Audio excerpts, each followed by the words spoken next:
হাত ছাড় আমার। অথি আমি তোমার বলতে না বলতে চর বসিয়ে দিল গালে। আমি নিশ্চুপ হয়ে যাই, কিন্তু তার হাত ছেড়েনি, সে টেনে ছাড়িয়ে নেয়। লজ্জা করে না তোর?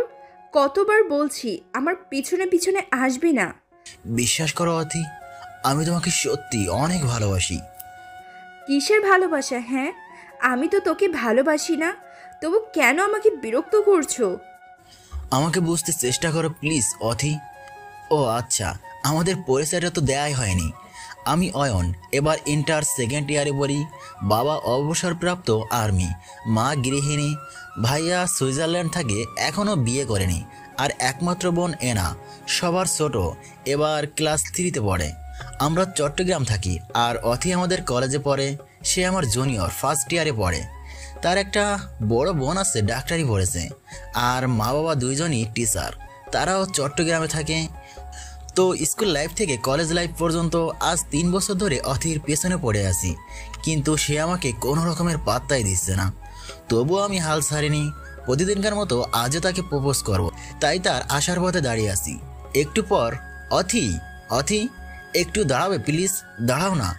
এই বলে আমি ওর হাতটা টেনে ধরলাম। সাথে সাথেই আজও ঠাস ঠাস করে শব্দে স্তব্ধ হয়ে গেলাম। অসভ্য কোথাকার, মেয়ে দেখলে হাত ধরতে মন চায়। যখন তখন যেখানে সেখানে বিরক্ত করা তোদের স্বভাব হয়ে গেছে। এই বলে অথি চিল্লানি দিয়ে সবাইকে জড়ো করে ফেলে এবং সবার সামনে আমাকে যা তা অপমান করে। আমি তখন লজ্জা অপমানে নীল হয়ে গেছি। বাসায় এসে শুয়ে পড়লাম আর মনে মনে চিন্তা করতে লাগলাম, অথি আমার সাথে এমন করতে পারলো? এত ভালোবাসি, কেন বোঝে না? আমার কথা শুনলে কি হয় এমন? সবার সাথে তো ঠিকই কথা বলে, আমার সাথে কেন নয়? তাহলে কি আমি তাকে বেশি ডিস্টার্ব করি? থাক, আজ থেকে তাহলে তাকে আর ডিস্টার্ব করব না। এইভাবে কান্নায় করে দিলাম। হঠাৎ এনা এসে, বল। তুমি কাঁদছিলে কেন? কেউ কষ্ট দিয়েছে? না আমি কাঁদছি না। কি জন্য আসছো বলো? যাও, আম্মু ডাকছে তোমায়। চোখের পানি মুছে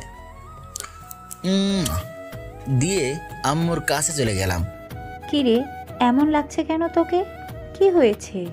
কই না তো। কাঁদছিস মনে হয়। ও আচ্ছা, চোখে কি জানি পড়েছিল। এরপর আম্মু বলতে লাগলেন, 1 তারিখ থেকে রাকিব স্যারের কাছে পড়তে যাবি তুই, আব্বু বলে দিয়েছে। আর যেন বলতে না হয়। ওকে আম্মু, বলতে হবে না, মনে থাকবে।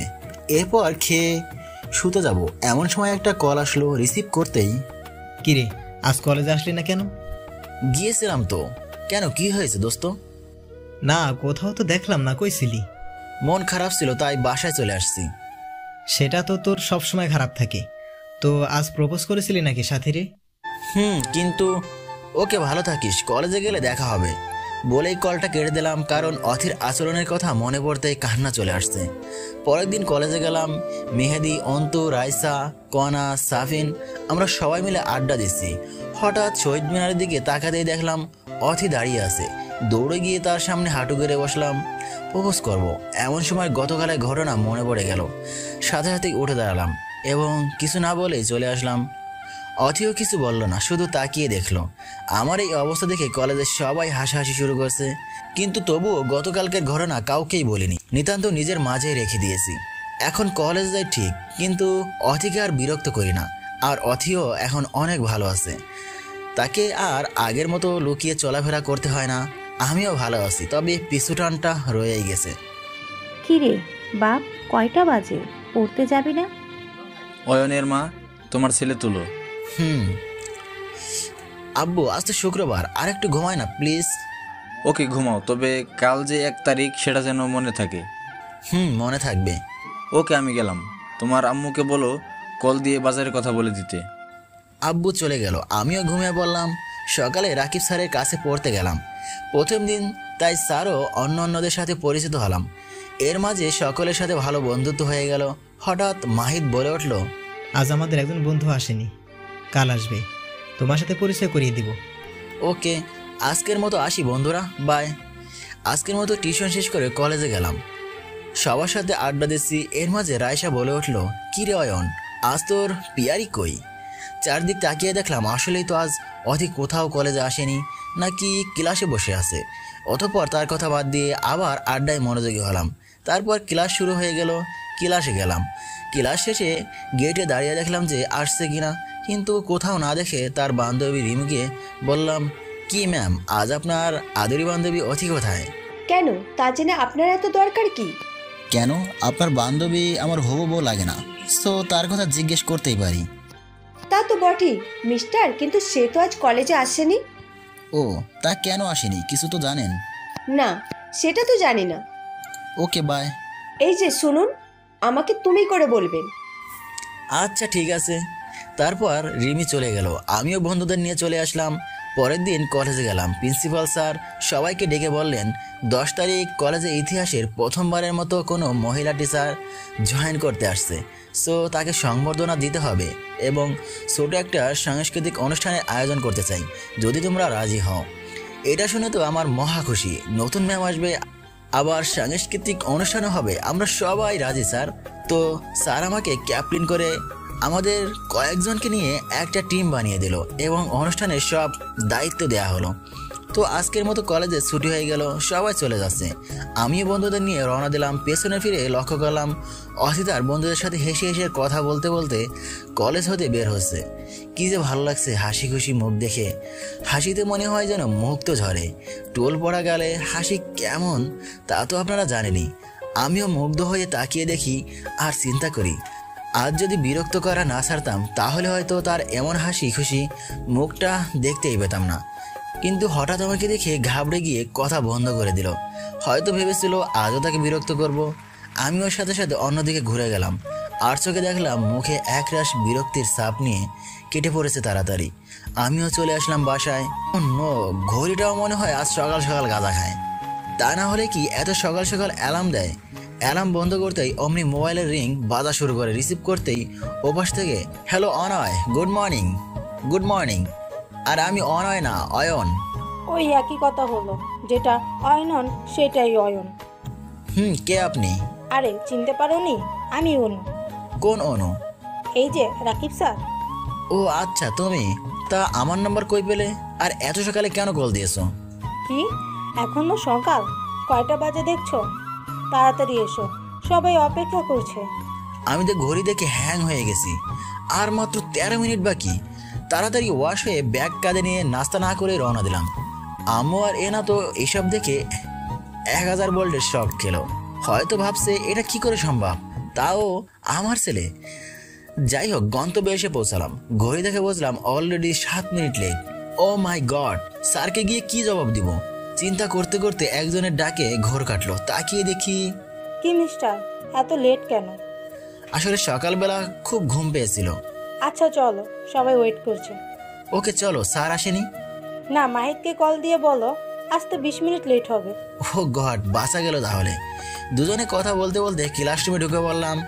রুমের ভিতরে গিয়ে আমি যা দেখলাম, এটা দেখার জন্য আমি মোটেও প্রস্তুত ছিলাম না। আরে অতি, তুমি এখানে? আমি এখানে মানে? তুই এখানে কি করিস? আমি তো এখানে পড়তে আসলাম, তুমিও এখানে পড়ো তাহলে? পড়তে আসছিস না আমাকে বিরক্ত করতে আসছিস? আমি খুব ভালো করে জানি, অসভ্য ইতর কোথাকার।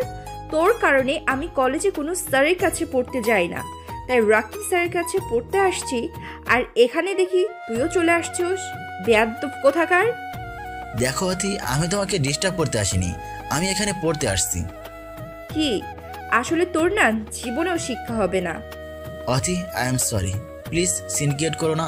একবার আমার কথাটা শোনো প্লিজ। সবাই জানলে আমাকে খুব খারাপ ভাববে, প্লিজ। তাই তাই বুঝি? খুব ভালো মানুষ।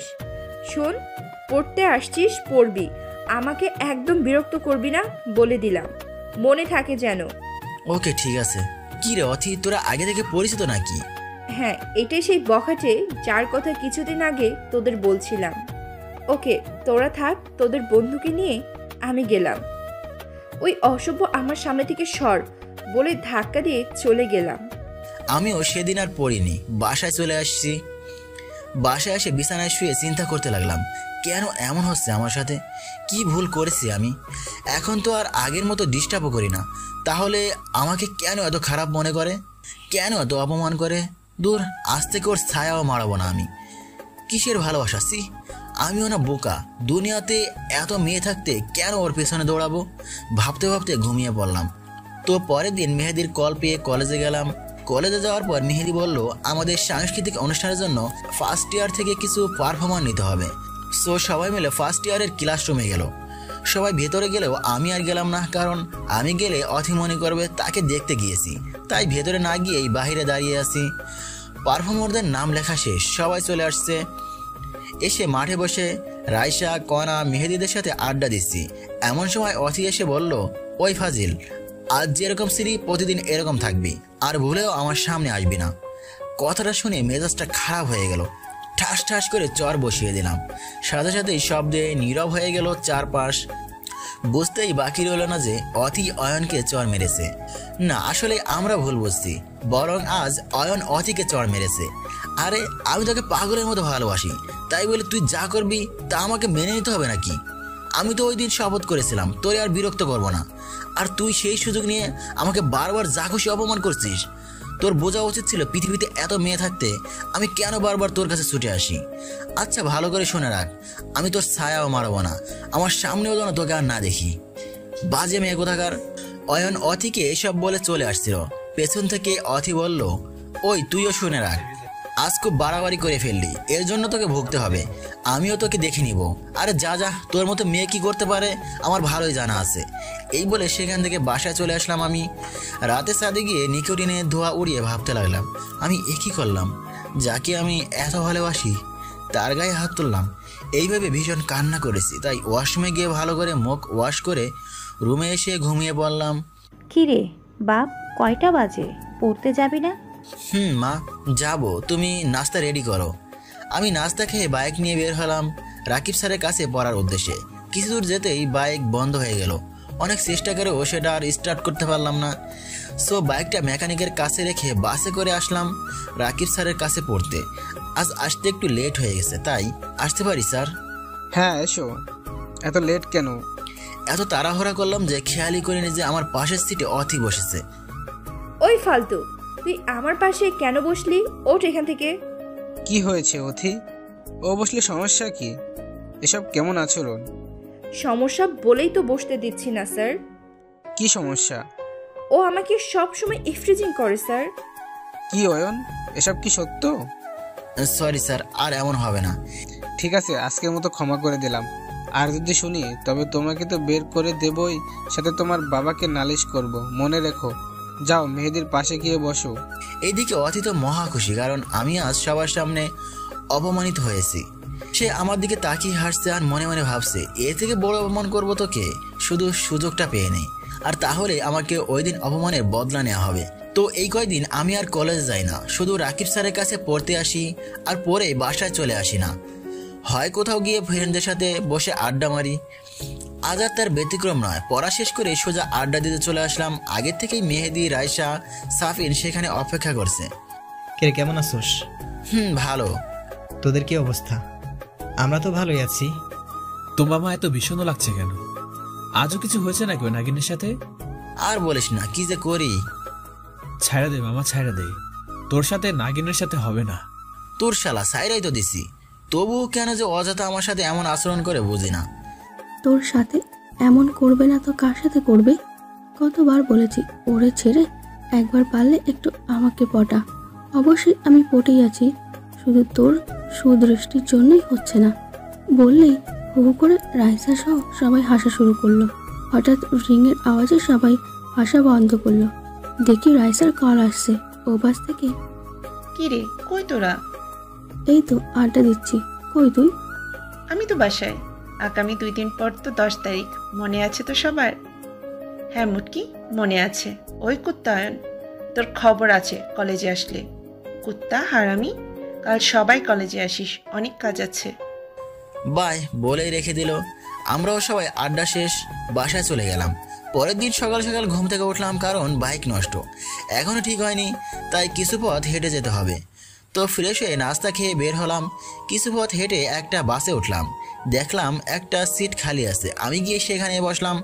লক্ষ্য করলাম পাশের সিটে একটা সুন্দরী মেয়ে বসা। কিছুক্ষণ পর পর মেসেঞ্জারে কাকে যেন মেসেজ করতেছে, হয়তো বিএফ হবে, আর মিটি মিটি হাসছে। মনে মনে ভাবলাম হয়তো আমার দিনটাও এমন সুন্দর হতো যদি না অথি মানত। ভাবতে মনটা খারাপ হয়ে গেল এবং বাসটি চলতে শুরু করলো। বাসটি চলতে না চলতেই থেমে গেল। বুঝলাম যাত্রী নিতে দাঁড়িয়েছে। কয়েকজন ছাত্রী উঠলো বাসে। একটা কলেজ পড়ুয়া মেয়েও উঠলো। মেয়েটা আর কেউ নাই, অথি ছিল এবং বাসটি আবার চলতে শুরু করলো। তো বাসে কোনো সিট খালি ছিল না বলেই দাঁড়িয়েছিল। অথিও আমার সিট বরাবর এসে দাঁড়ালো। আমি তাকে খেয়াল করলেও সে আমাকে খেয়াল করেনি। খেয়াল করলে সে হয়তো এখানে তো দূরের কথা বাসেই উঠতো না। আমি অথিকে দেখে একটু লুকানোর চেষ্টা করছি, কারণ ও আমাকে দেখলে না জানি আজ কি কাণ্ড করে বসে। তাই আমি মুখে মাস্ক পরে নিলাম। আমি খুব হাফসাপ করছিলাম। আমার পাশের সিটের মেয়েটি হয়তো সেটা লক্ষ্য করেছে, তাই হ্যালো বলে একটা পানির বোতল এগিয়ে দিল আমার দিকে। আমি না করতেই মেয়েটি বলে উঠল, আরে নাও, আমি বুঝতে পেরেছি তোমার পিপাসা পেয়েছে। আসলে সত্যিই খুব পিপাসা ছিল, তাই আর না করিনি। মাস্ক খুলতেই বোতলটা মুখে ধরতেই দেখি অথি আমার দিকে চোখ বড় বড় করে তাকিয়ে আছে। মনে হচ্ছে এখনই গিলে খাবে, কিন্তু আমি চোখ ফিরিয়ে নেওয়ার সে আর কিছু বলতে পারেনি। এইদিকে আমি পানিটা খেয়ে আর অথির দিকে তাকাইনি। আমি পাশের সিটে বসা মেয়েটির পাশের জানালার দিকে তাকিয়ে বাইরের সিনটা উপভোগ করছি। আর এইদিকে অথি এখনও আমার দিকে তাকিয়ে আছে। হয়তো ভাবছে এতদিন আমার পেছনে ঘুর ঘুর করছে, আর এখন থেকে আমাকে পড়াতে না পেরে নতুন একটা মেয়েকে পটিয়ে ফেলছে। এইভাবে হয়তো জেলাস হচ্ছে। যাই হোক, আমি এসব তোয়াক্কা করি না। সে যাই ভাবুক না কেন, আমার কিচ্ছু যায় আসে না। আমি আমার মতোই থাকবো। তো হঠাৎ কাঁধে কারো যেন স্পর্শ অনুভব করলাম। আর চোখে তাকাতেই দেখি পাশের সিটের মেয়েটি আমার কাঁধে তার মাথা ঢুকে ঘুমিয়ে পড়েছে। ঘুমন্ত অবস্থায় মেয়েটিকে অসম্ভব সুন্দর লাগছিল।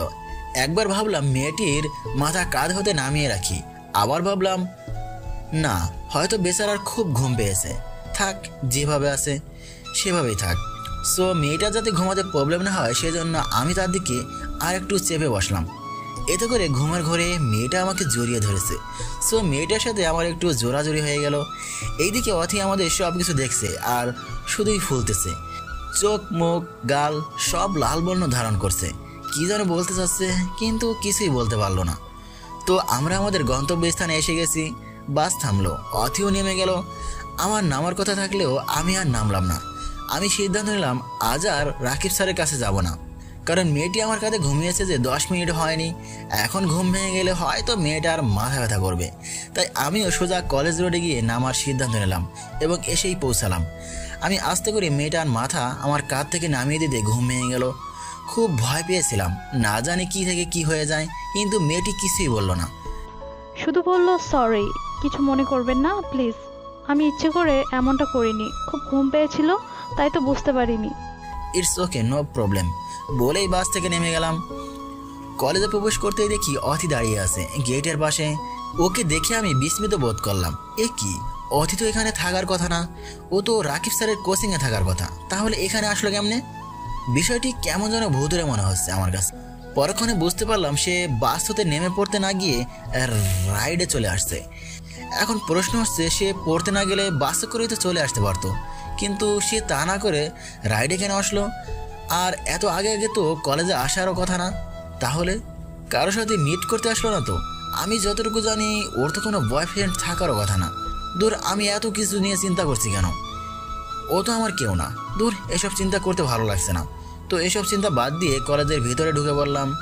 দূর, আজ একটু আগে আগে কলেজে চলে আসছি। হোস্টেলের ছাত্রছাত্রী ছাড়া আর তেমন কেউ নাই, সো একা একা লাগছে। তারপর মেহেদিকে কল দিয়ে কলেজে আসতে বললাম। কিছুক্ষণের মধ্যেই মেহেদি চলে আসলো এবং ততক্ষণে অনেক ছাত্রছাত্রীও চলে আসছে কলেজে। এদিকে মেহেদির সাথে গল্প করতে করতে ক্যান্টিনের দিকে চলে গেলাম। ক্যান্টিনের মামাকে বললাম, মামা 2টা আইসক্রিম দাও। মামা 2টা আইসক্রিম দিল। দুই বন্ধু মিলে গল্প করতে করতে খেতে লাগলাম। খাওয়া শেষ, ক্লাসরুমের দিকে যাচ্ছিলাম, এমন সময় দেখি শহীদ মিনারের কাছে বসে আছে বাসের ওই সুন্দরী মেয়েটি। মেহেদিকে নিয়ে আমি সেখানে মেয়েটার কাছে যেতে লাগলাম। হঠাৎ দেখি এ কি, অথি। ও আমাদের পিছু নিয়েছে। সো মেহেদিকে বললাম, কিরে অথি আমাদের পিছু পিছু আসছে কেন? অথিকে তো আমি কলেজে আসার আগে থেকেই তোকে ফলো করে দেখছি। তাই নাকি? বলিস কি? আমাকে এতক্ষণ বলিসনি কেন? তোকে বলে কি হবে? আসলেই। এখন চল ওই মেয়েটার কাছে যাই। কোথায়? কোন মেয়েটা? আরে ওই যে শহীদ মিনারের পাশে যে নেভি ব্লু অ্যান্ড হোয়াইট কম্বিনেশনের জামা পরা ওই মেয়েটা। হ্যাঁ, অনেক সুন্দরী তো মনে হচ্ছে। কে এটা মামা? আরে মামা পরে বলছি, আগে তাড়াতাড়ি চল বলেই হাঁটতে লাগলাম। এইদিকে অথি আমাদের সব কথা শুনছে আর পিছু পিছু আসছে। আমরা না দেখার ভান করে হেঁটেই চলেছি। তারপর আমরা মেয়েটার কাছে এসে পৌঁছালাম। মেয়েটা আমাকে দেখে, আরে আপনি যে? হ্যাঁ আমি। অবাক হচ্ছেন নাকি? না, সেরকম কিছু না। তো আপনি কি এই কলেজে পড়েন? আমি তো এই কলেজেই পড়ি। আপনিও নিশ্চয়? আমিও এই কলেজে পড়ি, ইন্টার সেকেন্ড ইয়ারে। আপনি? আমি ইন্টার ফার্স্ট ইয়ার। গুড, তাহলে তো সবসময় দেখা হবে আমাদের। তা তো হবে। আচ্ছা, আপনার নামটা তো জানা হলো না। কি নাম আপনার? অয়ন নামেই চিনে সবাই। আপনি? আমি সাইরা ইসলাম ইরা। কোথায় থাকেন আপনি? এই তো বাস স্টেশনের উত্তর পশ্চিমের 14 নং বাসায়। তাই? ভালোই হলো, প্রতিদিন একসাথে যাওয়া আসা করতে পারবো। তার মানে আপনি ওখানেই থাকেন? আমরা ফ্যামিলি সহ 17 নম্বরের 3 তলায় থাকি। ওকে, ভালো থাকবেন তাহলে, পরে দেখা হবে। ওকে, সেম টু ইউ। তো চলে আসছিলাম, আবার পিছন থেকে ডাক দিয়ে। এই যে আর একটা কথা। বলুন, কি বলবেন? ওই দিনের জন্য খুব সরি, কিছু মনে করবেন না প্লিজ। আর আমাকে তুমি করে বলবেন। না না ঠিক আছে, সরি বলার কিছু নেই। এখন আসি। হ্যাঁ, ওকে, টেক কেয়ার। ইরা আমার পেছন থেকে ওইভাবে কিস করলো, আমি মেহেদি কেউ বুঝতে পারলাম না। আমরা আমাদের মতোই চলে আসলাম। আসতে আসতে, মামা এটা কি মেয়ে না পরি? দেখে তো বোঝা যাচ্ছে। মামা কেমনে পাইলে পরিটারে? আজ বাসে করে আসতে আমার সব কিছুই খুলে বললাম। মেহেদি শুনে তো পুরো টাসকি খেলো। কস কি মামা, কেমনে কি? তোর তো চাঁদ কপাল, প্রথম দেখায় জোরাজুরি। কোনো আপদ? আবেশ শালা, কোন আপদ বুঝোস না? ও আচ্ছা, অথি। আরে মামা, নতুন একটা আসতে না আসতে পুরনটা আপদ হয়ে গেল। কি মামা, ঘটনা কি? দূর শালা, গেছে কিনা সেটা বল। সে তো চলে গেছে আরো কত আগে, ইরার সাথে কথা বলার সময়। মনে হয় ইরার সাথে আমাকে কথা বলতে দেখে খুব কষ্ট পেয়েছে। শালা কি মাল রে তুই! নতুন পরিটা রাইখা পুরান পরিটা নিয়ে পরে আসোস। আচ্ছা চল ক্লাসে যাই, সবাই অপেক্ষা করছে বলেই ক্লাসে চলে আসলাম। এইদিকে অথি তো পুরোই আগুন, পুরে সাই সাই হয়ে যাচ্ছে। অথি জেলাস হচ্ছে। অথি তাহলে আমাকে ভালোবাসতে শুরু করেছে। হ্যাঁ, যদি এমনটা ভেবে থাকেন তাহলে আপনারা ভুল ভাবছেন, কারণ অথি জেলাস হচ্ছে না, বরং কিভাবে ওই দিনের বদলা নেওয়া যায় সেটাই ভাবছে আর সুযোগ খুঁজছে। তো কলেজ ছুটি হলো, সবাই চলে গেল। আমিও রাস্তায় বাসের জন্য অপেক্ষা করছি। অথিও সেম আমার মতো বাসের জন্য অপেক্ষা করছে। এমন সময় ইরা এসে বলল, না বরং আপনি চলে যান, আমাকেই অন্য জায়গায় নামতে হবে। Okay bye. ইরাকে বিদায় দিতে দিতে আমাদের বাসটি এসে গেল। আমরা উঠে গেলাম বাসে, কিন্তু কোনো সিট খালি পেলাম না, তাই দাঁড়িয়ে থাকতে হলো। কিন্তু বাসে দাঁড়িয়ে থাকা ভীষণ কঠিন মনে হলো, কারণ কিছুক্ষণ পর পর বাসটি ব্রেক করা হয়, ফলে শরীর নিয়ন্ত্রণ হারিয়ে সামনে থাকা ব্যক্তির গায়ে উপরে পড়ে যায়। এদিকে অথি পেছন থেকে লক্ষ্য করছে এসব, তাই নেমে যাবে বলে কৌশলে সে পেছনে আমার সামনে এসে দাঁড়ায়। আমি অথির কৌশল বুঝতে পেরে অথির সামনে যাওয়ার চেষ্টা করছি, কিন্তু ক্রসিংয়ের সময় অথির সাথে ঘেঁষাঘেঁষি হয়ে যাচ্ছে, তাই আর সামনে যেতে পারি না। এভাবে কয়েকবার চেষ্টা করার পর হঠাৎ গাড়ি করা ব্রেককে আমি শরীর নিয়ন্ত্রণ হারিয়ে হুমড়ি খেয়ে পড়ে যাই অথির উপর। এভাবে পড়া অবস্থায় প্রায় 45 থেকে 59 সেকেন্ড আমাদের আই কন্ট্যাক্ট হয়। অন্য যাত্রীদের ডাকে আমরা হুমড়ি খেয়ে উঠে পড়ি। এইদিকে ওঠার সাথে সাথে ঠাস ঠাস করে চরের শব্দে বাসে থাকা সবাই নিস্তব্ধ হয়ে যায়। এ কি, অথি আবার আমাকে চর মারলো? ভাবতে না ভাবতেই আমার শার্টের কলার ধরে এলোপাথারি চর থাপ্পড় দিতে দিতে সবাইকে চিল্লিয়ে চিল্লিয়ে বলতে লাগলো। অথি সবাইকে চিল্লিয়ে বলতে লাগলো সে বাসে ওঠার আগ থেকে বাসে ওঠার পর ওই কুত্তার বাচ্চাটা আমাকে কুপ্রস্তাব দিয়ে আসছে। সামনে আসার পর বেশ কয়েকবার আমায় গা ঘেঁষে দাঁড়ানোর চেষ্টা করছে, পারেনি বলে এখন সুযোগ বুঝে আমার গায়ের উপর পড়েছে। অথি আবারও বলল, আপনারা চুপ হয়ে আছেন কেন? অথি আবারও বলল, কোনোভাবেই কি আমরা নিরাপদ থাকতে পারবো না? আমাকে কিছু বলার সুযোগ না দিয়ে সবাই মিলে রাম ধোলাই দিয়ে বাস থেকে নামিয়ে দিল। আর অথি আমাকে মুখে ভেংসি কেটে বলল, এবার বুঝ কেমন লাগে? সেদিন বলেছিলাম না দেখে নেব, এখন দেখলি তো? অথি ভীষণ খুশি দেখলাম, কিন্তু আমার তো অবস্থা পুরো শরীর ব্যথা হয়ে গেছে, হাঁটতেও পারছি না। কোনো রকমে একটা গাছের নিচে এসে বসলাম। মোবাইলটা পকেট থেকে বের করে মেহেদিকে কল দিলাম, কিন্তু শালার মোবাইল বন্ধ, তাই অন্তকে কল দিলাম।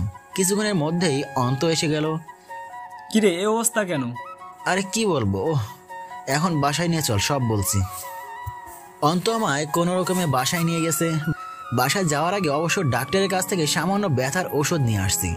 তো বাসায় এসে গোসল করে খানা খেয়ে অন্তকে নিয়ে রুমে শুয়ে গল্প করছি। অবশ্যই বাসায় কিছুই বুঝতে দেয় নাই। এইদিকে ততক্ষণে মেহেদি, রাইসা, অনু সবাই বাসায় পেয়ে চলে আসছে। আমি তো অবাক, এরা সবাই একসাথে বাসায় কেন? কাউকেই তো জানায়নি। তাহলে কে জানলো ওদেরকে? বিষয়টা জানতে আমি অন্তকে আশ্বস্ত করলাম। অন্ত বলল যে কাউকে জানায়নি। তো মেহেদিকে জিজ্ঞাসা করলাম, কিভাবে জানলি তোরা? সে বলল, মামা বিশাল একটা ঘটনা ঘটে গেছে। কে জানি বাসের ঘটনাটা ফেসবুকে লাইভ দিয়েছে, যা দ্রুত ছড়িয়ে পড়েছে। আমি পেয়ে তোকে কল করতে যাব এমন সময় রাইসা ফোন দিয়ে সেম কথা আমাকে জানালো। সো বাকিটা তো দেখতে আসছিস। দূর, মান সম্মান সব গেল তাহলে। আরে দোস্ত, ভয়ের কিছু নেই, ভাইরাল হওয়ার আগে ওই শালার আইডি খেয়ে দিয়েছি। তাই? তাহলে তো ভালোই হলো। তো তোদের একসাথে বাসায় দেখে আব্বু আম্মু কিছু জিগায়নি? জিজ্ঞেস করেছিল। আন্টি আঙ্কেলকে বলেছি আজ আমাদের সাথে অভিমান করে তুই বাসায় চলে আসছিস, তাই সবাই একসাথে এসে সারপ্রাইজ দিলাম। ও, তাহলে বাঁচা গেল। তো বন্ধু, কেমন খাইলা? জীবনও তো খালি ওই শালির হাতে মায়ের খাইলা, আজ তো মোটামুটি কয়েক হাতের খেলা। শালা মাথা খারাপ করিস না, এখন নাস্তা খেতে চল। গায়ে পরে মজা নিতে ভালো লাগছে এখন, আমরা বললেই রাগ দেখাও। এভাবে আমরা অনেকক্ষণ সবাই মিলে গল্প মজা মাস্তি করলাম। তো সবাই রাতের খাবার খেয়ে চলে গেল, শুধু রাইসা রয়ে গেল। কারণ রাইসার বাসায় যাওয়ার পথটা রাতের জন্য নিরাপদ নয়। আম্মু ফোন করে বলে দিয়েছে রাইসার জন্য বাসায় যেন চিন্তা না করে। তো আজ রাতে বাসায় আমি, আম্মু, এনা, রাইসা মিলে অনেক গল্প করলাম। গল্প শেষে সবাই ঘুমিয়ে গেলাম। সকালবেলা ঘুমের মাঝে বিছানা ভেজা অনুভব করলাম। চোখ মেলতেই দেখি রাইসা আমাকে জড়িয়ে ধরে ঘুমিয়ে আছে। আমি মুহূর্তে চমকে উঠলাম। এটা কি হলো রাইসা, আমার সাথে কেন? হঠাৎ কারো স্পর্শে ঘুম ভেঙে গেল। চোখ মেলে দেখলাম বিছানাতে আমি ছাড়া কেউ নেই, শুধু এনা আমাকে চুলে হাত দিয়ে জাগাতে এসেছে। পরক্ষণে বুঝতে পারলাম আমি আসলে স্বপ্ন দেখছিলাম। আমার বিছানায় পানি কেন ঢালছো? আমি ডালি নাই। তাহলে কে ঢালছে? রাইসা আপু ডালছে। রাইসা? রাইসা কি রে হারামি, কথা শুনিস না? ভাইয়া, রাইসা আপু তো চলে গেছে। বলিস কি, এত সকালে? কেন গেছে? কি জানি কোথায় যেতে হবে। হারামি, আমাকে একটু বলেও গেল না। তোমাকে অনেক দেখেছে, উঠো না দেখে পানি ঢেলে চলে গেছে। নাস্তা খেয়ে গেছো তো? হ্যাঁ চলো, তোমাকেও নাস্তা করতে ডাকছে। কি রে, পৌঁছেছিস? এই তো এইমাত্রই এসে পৌঁছলাম। না বলে গেলি কেন? তুই যে মরার মতো ঘুমাস, তখন তোকে ঘুম থেকে ওঠানোর মতো সময় আমার হাতে ছিল না। তাই বলে পানি ঢেলে ভিজিয়ে দিলি? তো কি করব, তোকে ওঠানোর আর কোনো অপশন ছিল নাকি? তোর হারামি, আমি তো ভাবছিলাম আরো বিছানায়। ঠিক আছে, এখন রাখ, কলেজে গেলে কথা হবে বলেই রাইসা হারামিটা কল কেটে দিল। তো আজ আর কলেজে যাব না, তাই সোফায় বসে মোবাইলে গেমস খেলে আজকের মতো দিনটা পার করে দিলাম। এইদিকে কলেজে অনুষ্ঠানের দিনও চলে আসছে। যথারীতি সবাই কলেজে আসলো। অথিও এসেছে, তবে আজ খুব সেজেগুজে আসছে। আকাশি নীল শাড়ি, নীল টিপ, লাল ফ্রেমের চশমা, কাপ চুল, সব কিছু মাথা একেবারে গ্লোবলেট করে দেওয়ার মতো। তখন অথিকে অসম্ভব সুন্দর লাগছিল। 12টার সময় নতুন ম্যাম আসলো। তো সবাই ম্যামকে আনন্দের সাথে বরণ করে নিল। সন্ধ্যা হতে হতে অনুষ্ঠান শুরু হলো। একের পর এক পারফর্মার এসে পারফর্ম করেই যাচ্ছে। একজন পারফর্মার এর পারফর্মে সবাই এতই আনন্দ পেল যে সবাই ওয়াও ওয়াও বলে চিৎকার করতে করতে তালি দিচ্ছে, সাথে অথিও দিল। তখন পাশ থেকে অথির বান্ধবী বলে উঠল, আজ এই পারফর্মটা যদি অয়ন করতো তাহলে আরো ফাটিয়ে দিত। তাই এই পারফর্মটা কি ওই কুত্তাটা করার কথা ছিল নাকি? আচ্ছা, তুই সবসময় অয়নের সাথে এমন খারাপ ব্যবহার করিস কেন? ও না, এর থেকে ভালো ব্যবহার পাওয়ার যোগ্য না। তাছাড়া আমি ওর সাথে যাই ব্যবহার করি না কেন তাতে তোরে তো লাগে কেন? আসলে সবসময় ওর সাথে এরকম ব্যবহার করিস তো, তাই খারাপ লাগে। আহারে বেচারা, আইসে আমার দরদ দেখাইতে। আচ্ছা, ছেলেটা তো খারাপ না, ও তো তোকে ভালোবাসে। ধুর, ভালোবাসা না চাই, ওর মতো ছেলেকে এই অথি ভালোবাসবো?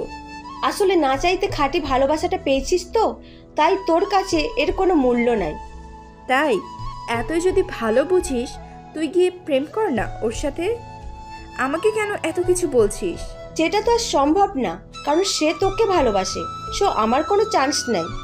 তার মানে চান্স পেলে ওর সাথে প্রেম করতে? ওর মতো ছেলের সাথে প্রেম মিস করা যায় নাকি? আচ্ছা তাহলে এই তোর মনে? ওকে ডেকে দি তোকে, দেখি কেমন প্রেম করস। কি হবে? ও তো শুনবে না। কেন শুনবো না কেন? কারণ সে আজ অনুষ্ঠানে আসেনি। আহারে বেচারা, মন খারাপ হয়ে গেছে তাই না? ওর কাল আসলে বলবো বলেই আমি আশেপাশে চোখ ঘুরিয়ে নিলাম। আসলেই তো আজ অয়ন আসেনি। নিজের অজান্তে মনের মাঝে একটা শূন্যতা বিরাজ করলো। অথি ভাবতে লাগলো এই জন্য হয়তো সকাল থেকে কেমন শূন্য শূন্য লাগছে। মনে হয় সব কিছু থেকেও কিছু একটা নেই, কিছু একটা যেন হারিয়ে যাচ্ছে। পরক্ষণে আবার ভাবলো দূর, ভালোই হয়েছে, আজ অন্তত শান্তিতে থাকতে পেরেছি। ক্যাম্পাসে বসে অথি ও তার বান্ধবীরা আড্ডা দিচ্ছে। তো আড্ডায় সবাই অনুষ্ঠানকে কেমন পারফরমেন্স করলো, কার পারফরমেন্স আরও ভালো হতো ইত্যাদি নিয়ে আলোচনা সমালোচনা করছে। একজন হঠাৎ বলে উঠলো ওই দিন সবচেয়ে সুন্দর করে সেজেছিল অথি, কি যে দারুণ লাগছিল, অয়ন ভাই দেখলে তো পুরাই টাস্কি খেয়ে যেত। অন্য একজন বলে উঠলো আসলেই ওই দিন অথির কালার ম্যাচের সাথে চুলের কাপটা দারুণ ছিল। বেচারা অয়ন ভাইয়ের দুর্ভাগ্য যে অনুষ্ঠানে আসেনি, আসলে তো অথির সৌন্দর্যটা উপভোগ করতে পারতো। এবার রিমি বলে উঠলো দূর, অয়নকে অনুষ্ঠানে আসবে? ও তো ওই দিন বাসে গণপুরানি খেয়ে এখনো বিছানায় শুয়ে কাতরাচ্ছে। হা হা করেই সবাই হাসা শুরু করে দিয়েছে। তোর কি যে বলিস না, তবে মনে হয় কলেজে আসে নাই।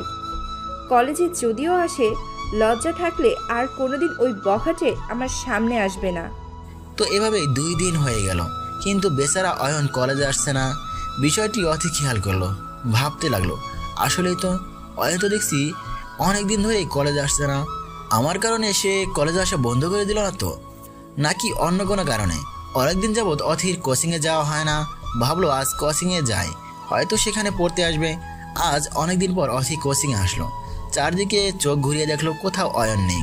মন খারাপ হয়ে গেল অথির, কাউকে যে জিজ্ঞাসা করবে সে অবস্থাও নেই। হঠাৎ স্যার বলে উঠলো ওই বদটা আর তোমাকে ডিস্টার্ব করছে না তো? কোন বদ স্যার, কার কথা বলছেন? আরে ভুলে গেলে যে ওই যে অয়ন বাজারটার কথা বলেছিলাম। সত্যি স্যার, আসলে ভুলে গেছিলাম। আমি ওই দিন ভিডিওটা দেখেছি, আমার মনে হয় সে ইচ্ছে করে এসব করেনি। হার্ট ব্রেক করার কারণে সে নিয়ন্ত্রণ হারিয়ে পড়ে গেছে, কিন্তু তুমি ঠিক করনি। অথি মনে মনে বলল ও যে ইচ্ছে করে পড়েনি তা আমি জানি। স্যার আমি ওসব কথা মনে করতে চাই না। ছেলেটা এখন আর পড়তেও আসে না, মোবাইলটাও বন্ধ। এসব বলতে বলতে আমাদের পড়াশোনা শুরু করলেন। তো অথি অয়নকে না পেয়ে হতাশ হয়ে বাসায় ফিরল। এখন আর তার কিছুই ভালো লাগছে না। কলেজ হতে আসা যাওয়ার পথে সব জায়গায় অথি অয়নকে মিস করছে। এখন আর কেউ পিছে পিছে আসে না, ভালোবাসি বলে প্রতিদিন ফুল দিয়ে প্রপোজ করে না, প্রতিদিন আমার দিকে কেউ তাকিয়ে থাকে না, আমার আসার পথে কেউ আর দেখার অপেক্ষায় দাঁড়িয়ে থাকে না। এসব ভাবতে ভাবতেই আমার চোখে জল গড়িয়ে পড়ল। আমি চিন্তা করলাম অয়নের কাছে ক্ষমা চাইব আমার আচরণের জন্য। সো অয়নের খবর নিতে হবে, কিন্তু কিভাবে খবর নিব? আমার কাছে তো ওর ঠিকানা, ফোন নাম্বার কিছু নেই। রিমিকে একটা কল দিয়ে দেখি কি করা যায়। হ্যালো রিমি। কি রে? আরে শয়তান, আমি কি চিনছিস না? ও আচ্ছা, অথি আপু। হ্যাঁ, কে তুমি? ও আচ্ছা তুমি, কেমন আছো? কি রে? একটু তাড়াতাড়ি আসতে বলো। কি এত তাড়াহুড়ো কিসের? তোকে একটা কথা জিজ্ঞেস করতাম। হ্যাঁ বল, কি বলবি? আচ্ছা, কয়েকদিন যাবৎ অয়নকে দেখছি না, ও কোথাও কি কিছু জানিস? না রে, আমি কি করে জানবো? কিন্তু আজ হঠাৎ অয়নের খোঁজ খবর নিচ্ছিস, কারণ কি? সেরকম কিছু না, ওই দিন থেকে দেখলাম অয়ন অনুষ্ঠানেও আসলো না, আর না কলেজেও আসছে না। তাতে তো ভালোই তোর জন্য, তোকে তো আর কেউ বিরক্ত করবে না, তুই শান্তিতে থাকতে পারবি। তা ঠিক, কিন্তু একটা মানুষ এভাবে হঠাৎ করে ওদা হয়ে যেতে পারে, তা তো মেনে নেওয়াই যায় না। আসলে ওকে কলেজে আসলে কথা হবে, রাখি এখন, বাই। পরের দিন অথি কলেজে আসলো। রিমিকে নিয়ে পুরো কলেজ খুঁজলো অয়ন কলেজে আসছে কিনা, কিন্তু কোথাও তার খোঁজ পেল না। তাই রিমি বলল একটা কাজ করি, চল আমরা গিয়ে অয়নের ফ্রেন্ডদের গিয়ে জিজ্ঞেস করি, হয়তো তারা কিছু বলতে পারবে। অথি রিমির কথা মতো অয়নের ফ্রেন্ডদের কাছে গেল রিমিকে নিয়ে। অন্তু, অন্তু, একটু শুনবে? পিছনে ফিরে অন্তত পুরোই অবাক। অধি আমাকে ডাকছে। বলো কি বলতে চাও? আচ্ছা, তোমাদের বন্ধু অয়ন কোথায়? ও কলেজে আসে না কেন? আসলে ওই দিন আমি ওকে ডাক্তার দেখিয়ে বাসায় নিয়ে যাই। পরের দিন অনুষ্ঠানে আসার সময় আমি কল দিয়েছিলাম, বলল গাড়িতে আসতেছে, কিন্তু পরে আর আসেনি। কি চিন্তা করে বাসায় চলে গেছে, তারপর থেকে আর খোঁজ খবর নেই। ওর মোবাইলে অনেক কল দিয়েছি কিন্তু মোবাইল বন্ধ পেয়েছি। পরে অয়নের বাড়ি গেছিলাম, ওখানে গিয়ে জানতে পারলাম যে বাড়িতে নেই এবং কোথাও গেছে কেউ বলতে পারলো না। অথি এসব শুনে এক বুক হতাশ আর কষ্ট নিয়ে সেখান থেকে চলে গেল। যাওয়ার পথে রিমি বলে উঠল, আচ্ছা একদিন যে অয়নের সাথে বাসে এবং পরে কলেজে একটা মেয়েকে দেখছিল, তার কাছে চল, তার সাথে হয়তো যোগাযোগ থাকতে পারে। পরে মেয়েটার কাছে অয়নের খোঁজ নিতে গেল, কিন্তু মেয়েটাকে কোথাও খুঁজে পাওয়া গেল না। জানা গেল সেও অনেকদিন যাবৎ কলেজে আসছে না। এবার অথির কপালে চিন্তা আর ভাঁজ পড়ে গেল। ওই দিন দেখলাম অয়ন আর এরা খুব হেসে হেসে কথা বলছে। তাহলে ওদের মাঝে কি? না, এটা হতে পারে না। অয়ন শুধু আমার, অন্য কারো হতে পারবে না। কিন্তু দুজনে একসাথে উধাও কেন? তো এভাবে 1 সপ্তাহ 15 দিন 1 মাস হয়ে গেল, কিন্তু অয়ন আর আসেনি কলেজে। কোনো জায়গাও তার খোঁজে মেলেনি। অথি অপেক্ষায় থাকতে থাকতে ক্লান্ত হয়ে গেল, কিন্তু তার অয়নকে চাই। এখন অয়নকে ছাড়া কিচ্ছু চিন্তাও করতে পারে না অথি। এইদিকে অয়নের বন্ধুও অয়নকে অনেক খুঁজছে, কিন্তু কোথাও পায়নি। তো একদিন অয়নের ফ্রেন্ড মেহেদির মোবাইল একটা অচেনা নাম্বার হতে কল আসে। রিসিভ করতেই ওপাশ থেকে, হ্যালো, আপনি কি মেহেদি বলছেন? হ্যাঁ জি, আমি মেহেদি। কে আপনি? আমাকে আপনি চিনবেন না। হ্যাঁ, কিন্তু আপনি কে বলছেন? পরিচয়টা তো দিবেন। আমি অয়ন বলছি। আপনি এখন কোথায় মিস্টার? দূর মিয়া, মজা নিতেছেন। ফোন রাখেন মিয়া, ফাউ। ওই শালা ঝাড়ি দেশ কারে। আজ আসি তোরে কুত্তার মতো পিড়ামো। আরে রে রে রে দোস্ত অয়ন, তুই যে কেমন আছোস? কোথায় আছোস তুই? তুই নেই, ভালো থাকি কি করে বল? এটা কার নাম্বার? চিনতে পারছস? তাহলে সব জানবি, অপেক্ষা কর। তো কাল ফিরে আসোস? হ্যাঁ ফ্রি আছি। কেন দোস্ত? সেটা কাল জানতে পারবি। কলটা কেটে দিল। এদিকে আজ 2 দিন অথিও কলেজে আসে না। জানা গেছে বাসায় বিয়ের কথা চলছে, তাই কলেজে মেহেদি রিমিকে খুঁজে অথির খোঁজ নিল। রিমি অথি কোথায়? ও তো আজ আসেনি কি জন্য? আমরা জেনেছি ওদের বাসায় নাকি বিয়ের কথা চলছে। হ্যাঁ, আপনি সত্যিটাই জেনেছেন। আচ্ছা, অয়ন ভাইয়ার কি কোনো খোঁজ পেলেন? ও গতকাল আমাকে কল দিয়েছিল, কিন্তু কোথায় কেমন আছে কিছু জানালো না। ওহো, আর কল দিলে বলবেন অথিকে মাফ করে দিতে। ওই দিনের আচরণের জন্য অথি খুবই অনুতপ্ত। ওকে, অয়ন বেচারা শুনলে কি যে হবে। আর হ্যাঁ, অথিরা বাসা পরিবর্তন করে ফেলবে, অন্য কোনো শহরে তারা বাসা নেবে। ওকে, আমাকে জানাবে কোথায় থাকে। আর হ্যাঁ, তোমার নাম্বারটা দাও। নাম্বার দিয়ে কি করবেন? আরে দাও না, প্রয়োজন আছে। একটা টেক্সট দিব তোমায়। না, আপনি এখন বলেন কি বলবেন, নাম্বার দেওয়া যাবে না। তাহলে এফবিআইডি দাও। না, তাও হবে না, জাবালার সামনাসামনি বলেন। মানে আমি তোমাকে ভালোবাসি রিমি, আই লাভ ইউ। দূর, এটা আমি তো ভাবলাম কি নাকি। তো কখন থেকে শুনি? যেদিন তোমায় অথির সাথে প্রথম দেখেছি সেদিন থেকে। তা এতদিন বলেননি কেন? আসলে অথি আর অয়নের যা অবস্থা, তাই ভয় এতদিন বলিনি। ও মা, তাই? এত ভয় তোমার? এখন কেন বললে? কারণ তোমাকে হারাতে চাই না। আমি আবার কোথায় হারাবো? অথি যেমন হারায় যাইতেছে অয়ন থেকে, সো আমারও ভয় হয়। ওকে, ভালো থাকবেন, আমি এখন আসি। আমার উত্তরটা তো ফেলাম না। 01879584227। হি, বাকি একটা নাম্বার বসাইয়া আপনারা রিমিকে কল দিয়েন। কল দিয়েছি, বাসায় গিয়ে মিস কল দিও পাগলি। যা যা পাগলা, দিব। এইভাবে মেহেদি রিমির প্রেমের রসায়নটা হয়ে গেল। এইদিকে আজ এরা কলেজে এসেছে এবং সেটা অথির রিমির মাধ্যমে জানতে পারলো। সো অথি দ্রুত কলেজে চলে আসলো। এসে সোজা ইরার কাছে চলে আসলো। এরা একটু সাইটে আসো, কথা আছে। বলো, কি বলবে? আচ্ছা, অয়নকে তুমি চিনো? কোন অয়ন? আরে ওই যে বাসে তোমার সাথে। ওহো আচ্ছা, ওই যে কিউট হ্যান্ডসাম ভাইয়াটার কথা বলছেন? ওইটাই। কি সুইট গুলুমুল অয়ন ভাইয়াটা, আই লাইক হিম। ইরার মুখে এসব শুনে রাগে চোখ মুখ লাল হয়ে গেছে অথির।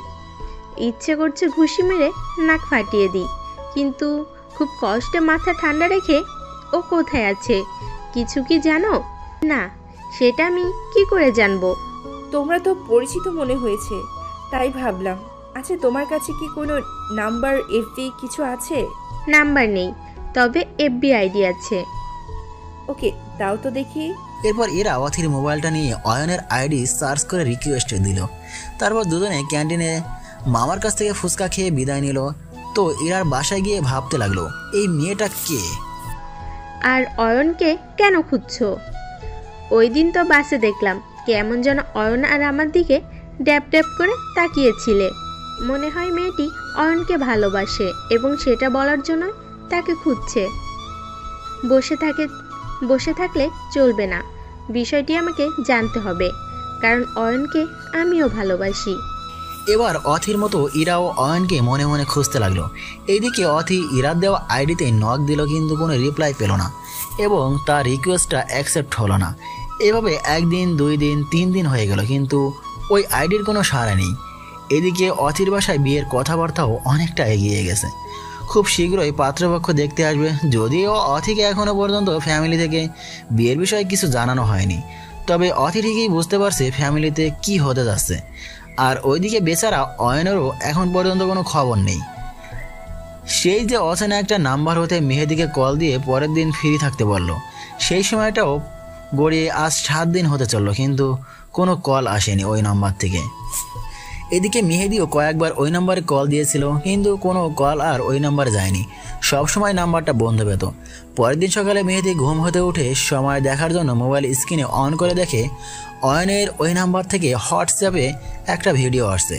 সে সাথে সাথে ভিডিওটি প্লে করে যা দেখলো, মেহেদি এসব দেখার জন্য মোটেও প্রস্তুত ছিল না।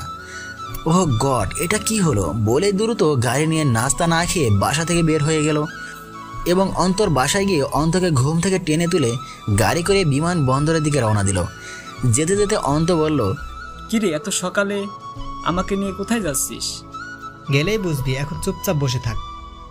দূর শালা, খিদায় পেট পুড়ে যাচ্ছে, সামনে কোথাও দাঁড়া, কিছু খেয়ে নি।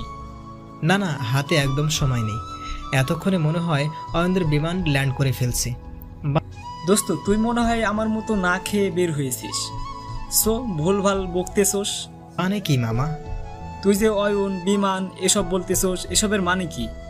শোন মামা, আমরা এখন অয়নকে আনতে যাচ্ছি। সে 9টায় বিমান বন্দরে এসে নামবে। দূর বেটা, তুই মনে হয় পাগল হয়ে গেছিস। অয়ন ওগান্ডা গেছে নাকি যে বিমান করে আসবে? দূর বেটা, বিশ্বাস না হলে এই ভিডিওটা দেখ বলে মেহেদি মোবাইলটা অন্তরের দিকে এগিয়ে দিল। সাথে সাথে অন্ত ভিডিওটি প্লে করলো। ভিডিওটি অয়ন বলেছে, অনেকদিন পর সবার মাঝে ফিরে আসছি বন্ধুরা, সকাল 9টায় আমরা চট্টগ্রাম বিমানবন্দরে এসে পৌঁছাবো। সো মেহেদি আর অন্ত গাড়ি নিয়ে আসবি এবং আমাদের বিমানবন্দর হতে নিয়ে যাবি। কি মামা, কেমনে কি?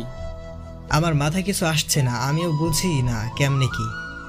এসব বলতে বলতে ওরা বিমানবন্দরে পৌঁছলো এবং গাড়ি থেকে নেমেই ঘড়ি দেখে বুঝলো বিমান এসে গেছে অলরেডি। তাই তারা ভিতরের দিকে যেতে লাগলো। ভিতরে যেতেই অয়নের সাথে দেখা হয়ে গেল। আরে দোস্ত, তুই কতদিন পর বলেই দুজনে অয়নকে জড়িয়ে ধরলো। সাথে সাথে অয়নও তাদের জড়িয়ে ধরলো। অয়ন, এবার স্যার বাইরে ইমরান অপেক্ষা করছে। তারপর তারা জড়াজড়ি শেষ। অন্ত জিজ্ঞাসা করলো, দোস্ত তোর সাথে ভদ্রলোকটি কে? আরে আমার বড় ভাই সাইমন সাদিক সাইম, সুইজারল্যান্ড থেকে আসছে। তার মানে তুই এতদিন ভাইয়ের সাথে সুইজারল্যান্ড ছিলি? আচ্ছা চল, পরে সব বলবো। বলেই তারা ভাইয়ের উদ্দেশ্যে হাঁটা শুরু করলো। বড় ভাইয়ের কাছে এসে তারা 3 জন থ হয়ে গেল। দোস্ত, আমি যা দেখছি তোরাও কি তা দেখছিস? একই তো দেখছি মনে হয়। কিন্তু মামা, এরা এখানে কেন? এর সাথে ওই ছেলেটা কে? মাথা তো কিছুই ঢুকছে না, সব আওলা ঝাওলা লাগছে। অয়ন, অয়ন কিরে, তাড়াতাড়ি আয়, তোদের পরিচয় করে দিই। আমরা 3 জন তাদের সামনে গিয়ে দাঁড়ালাম। এই শোন, এটা হচ্ছে আমার জানে জিগার বন্ধু ইমরান, আর এ হচ্ছে ইরা, ইমরানের একমাত্র ছোট বোন। আর ইমরান শোন, এটা হচ্ছে আমার ছোট ভাই অয়ন, আর অন্ত অ্যান্ড মেহেদি হচ্ছে অয়নের বন্ধু। তো আমরা ইমরান ভাই ও ইরার সামনে পরিচয় পর্ব শেষ করে গাড়িতে উঠে বসলাম। আমরা বন্ধু এক গাড়িতে আর ইরা এবং ভাইয়া এক গাড়িতে উঠলাম। এদিকে ইরাও আমাদের দেখে পুরো হ্যাং হয়ে গেছে। অয়ন এখানে? তার মানে ও সায়েম ভাইয়ের ভাই? ও এতদিন সুইজারল্যান্ড ছিল? এসব ভাবতে লাগলো ইরা। তো আমরা পুরো রাস্তা অনেক এনজয় করলাম এবং বাসায় এসে পৌঁছালাম। সাথে ইরা, ইমরান ভাইয়া ও আসছে। আজ মা বাবা ভাই বোন বাসার সবাই অনেক খুশি। তো আমাদের জন্য আম্মু দুপুরে বিশাল করে খানার আয়োজন করলো। আব্বু আমাদের সকল বন্ধুদের দুপুরে আমাদের সাথে খেতে আসতে বললেন। সো আমরা আমাদের বন্ধুদের কল করে ইনভাইট করলাম এবং সবাই আসলো। আমি, রাইসা, করনা, ইরা, অন্তু, মেহেদি একসাথে খেতে বসলাম। আমার এক পাশে রাইসা আর এক পাশে অন্তু ও মেহেদি বসলো, আর সামনে ইরা এবং ইরার পাশে করনা বসলো। খাওয়ার সময় লক্ষ্য করলাম মাঝে মাঝে ইরা আমাদেরকে আর চোখে তাকায়। বেশ কয়েকবার চোখাচোখি হওয়ায় সে লজ্জা পায়। তো এইদিকে আমাকে রাইসা হাতে তুলে খাইয়ে দিচ্ছিল আর আমি রাইসাকে খাইয়ে দিচ্ছিলাম। এসব দেখে ইরা খুব জেলাস হচ্ছে। তো হঠাৎ শব্দে চিৎকার দিয়ে উঠলাম। পায়ে খুব ব্যথা অনুভব করলাম। লক্ষ্য করলাম তখন ইরা মৃদুস্বরে হাসছে। সো বুঝতে বাকি রইল না যে ইরাই পায়ে জুতার হিল দিয়ে আঘাত করছে। তারপর মনে মনে বললাম সবাই যাক, তারপর মজা বুঝবে তুমি। পরের দিন বাইক নিয়ে কলেজে গেলাম। অনেকদিন পর সব বন্ধুদের একসাথে পেলাম। তো সবাই অনেক খুশি। সবারই একটি প্রশ্ন, এতদিন কই ছিলি? তো সবাইকে বলতে লাগলাম ওই দিন আমি সন্ধ্যায় অনুষ্ঠানে আসছি। এমন সময় আমার মোবাইলে কল আসলো। রিসিভ করতেই ওপাশ থেকে, অয়ন কেমন আছোস? জি ভাইয়া ভালো, তুমি কেমন আছো? ভালো। আব্বু আম্মু এনা কেমন আছে? ভাইয়া তুমি কবে আসবে? সবাই ভালো আছে। হ্যাঁ শোন, ওই জন্যই তোকে কল দিয়েছি। আমি আগামী পরশু 12টার ফ্লাইটে ঢাকায় আসছি। সো তুই আব্বু আম্মু আর এনাকে নিয়ে ঢাকায় চলে আয়। হ্যাঁ রে পাগল, আমি আগামী পরশুই চলে আসবো। আর হ্যাঁ, ছোট খালাকে বলবি আমরা তার বাসায় উঠবো। ওকে ব্রো, আমরা আজই ঢাকা চলে যাব। তারপর আমি গাড়ি ঘুরিয়ে সোজা বাসায় চলে গেলাম। বাসায় গিয়ে আব্বু আম্মুকে বললাম আমরা এক্ষুনি ঢাকায় যাব, ঘন্টাখানেকের মধ্যেই সবাই রেডি হও। এদিকে ছোট খালাকে কল করে জানিয়ে দিলাম আমরা রাত 8টায় বাসে ঢাকায় আসছি।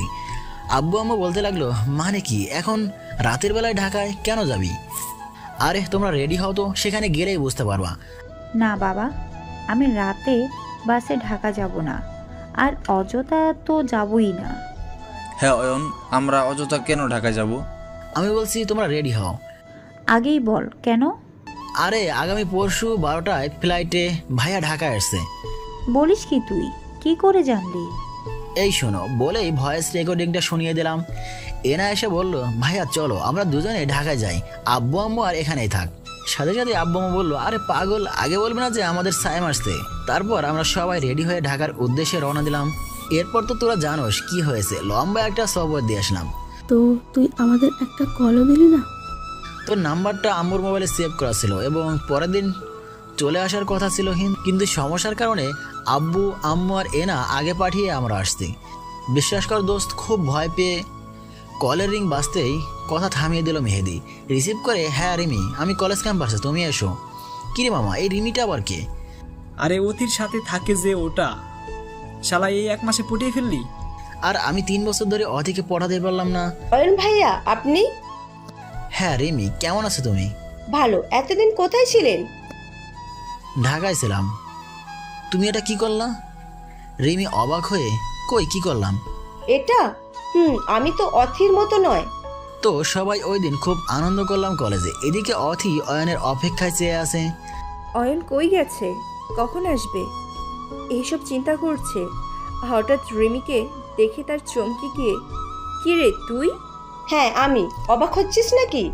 তা তো হবই, আজ আমাদের বাসায় কি মনে করে? তোর মোবাইলে কল দিয়েছি, কোনো রেসপন্স পেলাম না, সো ভাবলাম বাসায় চলে আসলাম। করেছিস তুই বস, আমি কফি নিয়ে আসছি। অতি কফি নিয়ে আসলো। তো তোর কি খবর? মেহেদি কেমন আছে? আরে এসব রাখ, তোর জন্য একটা গুড নিউজ আছে। কি গুড নিউজ শুনি? আরে আজ অয়ন কলেজ আসছে। সত্যি বলছিস? অয়ন কলেজে আসছে? বলছি তোমার অয়ন আজ কলেজ আসছে। বিশ্বাস হচ্ছে না? এই দেখ, রিমি, অয়ন আর মেহেন্দি একসাথে একটা সেলফি দেখে। এবার বিশ্বাস হলো? বুকে আয় বলেই খুশিতে রিমিকে বুকে জড়িয়ে নিল আর মনে মনে ঠিক করলো কাল কলেজে গিয়ে অয়নের সাথে দেখা করবে এবং সবকিছুর জন্য ক্ষমা চাইবে। আচ্ছা, অয়ন আমার কথা তোদের জিজ্ঞেস করেনি? আমাকে খোঁজেনি? না, ও তোকে কেন খুঁজবে? ভালোবাসে বলে কম অপমান করেছিস নাকি? ওর লজ্জা না থাকলে তোকে খুঁজবে। রিমির মুখে কথাটা শুনে অথির খুব মন খারাপ হলো। হয়তো, তবে অভিমানটা মনে হয় ঘৃণায় পরিণত হয়েছে এতদিনে। আমি কাল কলেজে যাব, অয়নের কাছে ক্ষমা চেয়ে অভিমান ভাঙিয়ে আমার করে নিব। ওকে, চেষ্টা করে দেখ কি হয়। তারপর রিমি বিদায় নিয়ে বাসায় চলে গেল। পরের দিন অথি আগে এসেই আমার জন্য কলেজে অপেক্ষা করছে। কিছুক্ষণ পর আমি কলেজে আসলাম, সাথে ইরাকেও নিয়ে আসলাম। তো কলেজে ঢুকতেই অথিকে দেখে আমি অন্যদিকে চলে গেলাম, কারণ অথিকে দেখলে হয়তো আমার সাথে আবার অপ্রত্যাশিত কিছু ঘটিয়ে ফেলবে। সো আমি ইরাকে নিয়ে বাইরে দাঁড়িয়ে অন্তু রায়সাদের জন্য অপেক্ষা করতে লাগলাম। এদিকে অথি এখনও আমার অপেক্ষায় দাঁড়িয়ে আছে। হঠাৎ রিমি এসে, এতক্ষণে আসলি? এই তো 20 মিনিট হলো। যে একটু আগে আগে আসলি মনে হয়। হ্যাঁ, অয়নের জন্য অপেক্ষা করছি। অয়ন তো আরও আগে আসছে। কোথায়? ক্যাম্পাসের দিকে গেল এই মাত্র। কি রে, দাঁড়িয়ে গেলি যে? ভাবছি আজ অয়নের সাথে দেখা করব না। তুই একটা কাজ করে দে না আমাকে। কি কাজ করতে হবে বল? কাল অয়নকে গ্রিন চিলিতে আসতে বল, আমি সেখানে তার জন্য অপেক্ষা করব। তোর কি মনে হয় তোর সাথে দেখা করতে আসবে? একটু বুঝিয়ে বলবি, হয়তো আসবে, প্লিজ। তো রিমি আমাকে রাজি করিয়ে অথিকে কল দিল যাতে যথাসময়ে সে সেখানে থাকে। শুনে অথি তো খুশিতে লাফানো শুরু হয়ে দিল। সে সারা রাত ঘুমাতেই পারলো না, শুধু আমাকে নিয়েই ভাবছে। এদিকে পরের দিন আমিও খুব এক্সাইটেড হয়ে বের হয়ে আসছি। এমন সময়, অয়ন তুমি কি কলেজে যাচ্ছ? এই তো কলেজে। কেন? আমিও তোমার সাথে যাব বলেই বাইকে উঠে বসলো ইরা। এই কি করছো? বাইকে কেন উঠছো? কেন উঠছি মানে, আমি তোমার সাথে কলেজ যাব। আমি কলেজ যাব না, তুমি নামো। কি, তুমি কলেজে যাবে না? দাঁড়াও, আমি আন্টিকে বলে দিচ্ছি। Aunty, aunty. কি রে, কি হয়েছে ইরা? এত চিৎকার করছিস কেন? অয়ন ভাই নাকি কলেজে যাবে না। কি রে, ইরা কি সত্যি বলছে? আম্মু আজ যাবো না, ভালো লাগছে না কিছু। কেন যাবি না? যাবি না ঠিক আছে, বাসায় থাক। আমি বলছি আমাকে একটু কলেজে নামিয়ে দিতে। সকালে যাবি না ঠিক আছে, ইরাকে কলেজে নামিয়ে দিয়ে আসলে সমস্যা কি? না মানে আম্মু আমি মানে করছিস কেন? যা, ইরাকে নামিয়ে দিয়ে আয়। আর শোন, ইরা আজ থেকে আমাদের বাড়িতে থাকবে সায়েমের বিয়ের পর্যন্ত। সো প্রতিদিন কলেজে যাওয়ার সময় ইরাকেও সাথে নিয়ে যাবি, মনে থাকে যেন।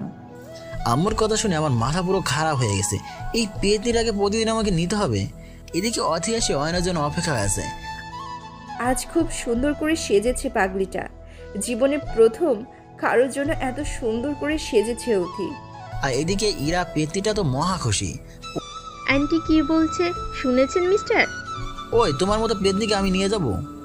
ভাবলা কি করে? কি, আন্টিকে ডাকবো? না না ঠিক আছে বলেই গাড়ি স্টার্ট দিয়ে কলেজের দিকে রওনা দিলাম এবং সোজা কলেজের সামনে গিয়ে থামালাম। ওই পেতনি এসে গেছি, এবার নাম। না, আমি তো নামবো না। নামবে না মানে কি? নামবো না মানে নামবো না। ইরা আমার তাড়া আছে। ঘড়ি দেখে বুঝলাম অলরেডি 20 মিনিট দেরি হয়ে গেছে। সো এখন দুষ্টুমি করো না। তারা আছে মানে কোথায় যাবা তুমি? আমি কিন্তু আন্টিকে বলে দিব। আমি তো বাসায় যাব। তুমি বাসায় যাবা না, অথির সাথে দেখা করতে যাবা। সেটা আমি খুব ভালো করে জানি মিস্টার অয়ন। কথাটা শুনে আমি কিছুটা মুহূর্তে থ হয়ে গেলাম। কি ব্যাপার, এই কথা ইরা জানলো কি করে? নিজেকে কোনো রকম সামলে নিয়ে অথি মানে অথিটা আবার কে? পাগল হলে নাকি? অথিকে তুমি জানো না? দাঁড়াও, বাসায় গিয়ে আন্টিকে বলছি। বলে এরা বাইক থেকে নেমে বাসার দিকে উল্টো হয়ে হাঁটা দিল। আরে আরে কই যাচ্ছ তুমি? কেন, বাসায় যাচ্ছি। আন্টিকে বলতে হবে না তার গুণধর ছেলে কি করছে? ও গড, পেতনিটা এসব জানলো কিভাবে? তুমি কিভাবে জানলা অথির কথা? কিভাবে জানলাম? ওই যে রিমা আপু তোমাকে ফোনে সব কিছু বুঝাচ্ছিল, আমি তখন দরজায় আড়ি পেতে সব শুনেছি। তার মানে ইরাই আমাকে বাসায় ফলো করে। আচ্ছা ঠিক আছে, তুমি যা জেনেছো সব সত্য, এবার আমাকে যেতে দাও। আর আম্মুকে কিছু বলো না প্লিজ। ওকে, বলবো না, তবে একটা শর্ত আছে। এবার কি শর্ত মহারানী? আমাকে তোমার সাথে নিয়ে যেতে হবে। ওকে ঠিক আছে, তবু আমাকে মার কাছ থেকে উদ্ধার করো মহারানী। ওকে মহারাজ, চলুন তাহলে। বলেই এরা বাইকে উঠে বসলো এবং আমাকে শক্ত করে জড়িয়ে ধরলো। এদিকে এতক্ষণ ধরে বসে থাকতে থাকতে অতি বিরক্ত হয়ে গেল, কারণ অলরেডি 30 মিনিট লেট। ও কি মেয়ে রে বাবা, এ তো পেতি নয়, যেন রাক্ষসী ডাইনি। আমার মাথাটা খাবে প্রতিদিন। কি বললা তুমি? আমি রাক্ষসী ডাইনি? আরে না, তোমার কথা বলে নাই তো। তাহলে কার কথা বলছো? ওই অতির কথাই বলছি। আবার ইরা আমাকে শক্ত করে জড়িয়ে ধরে বসলো। ওই আমাকে এমন শক্ত করে জড়িয়ে ধরলা কেন? ধরবো না তো কি করব? এত স্পিডে বাইক চালাও কেন? ভয় করে না আমার? ও তাই, দাঁড়াও দেখাচ্ছি মজা। বলে স্পিড আরও বাড়িয়ে দিলাম এবং কিছু দূর যেতেই হঠাৎ মারলাম হাইড্রোলিক ব্রেক। সাথে সাথে গাড়ি উল্টো ইরা আমার বুকের উপর এসে পড়ে, আর সাথে সাথে আমাদের 4 ঠোঁট এক হয়ে যায় এবং মুহূর্তে চোখ বন্ধ করে আমরা অন্য জগতে হারিয়ে যাই। এইভাবে প্রায় 1 মিনিট থাকার পর চোখ মিলতেই আবার আপন জগতে ফিরে আসি। একে অন্যকে এইভাবে দেখে খুব তড়িঘড়ি করে উঠে পড়ি এবং আমরা দুজনেই খুব লজ্জা পাই। এরপর আমরা আর কোনো কথা না বলে উঠে আবার আমাদের গন্তব্যের উদ্দেশ্যে রওনা দিই। তবে আমরা পরে গেলেও অলৌকিকভাবে আমাদের এবং আমাদের গাড়ির কোনো ক্ষতি হয়নি। এইভাবে প্রায় 1 ঘন্টা 15 মিনিট পর আমরা আমাদের গন্তব্যে এসে পৌঁছালাম, কিন্তু এসে তা দেখলাম অনেক দেরি করে ফেলেছি। ততক্ষণে অতি বসে থাকতে থাকতে ধৈর্যের বাঁধ ভেঙে অপেক্ষার প্রহর 1 ঘন্টায় পার করে। আমি তার সাথে চিট করেছি ভেবে রাগে অভিমান নিয়ে মন খারাপ করে চলে গেছে। তো আর কি করার, আমিও বাসায় ফিরে গেলাম। বাসায় যাওয়ার পর রিমি কল দিল। আপনি অথির সাথে মিট করতে যাননি?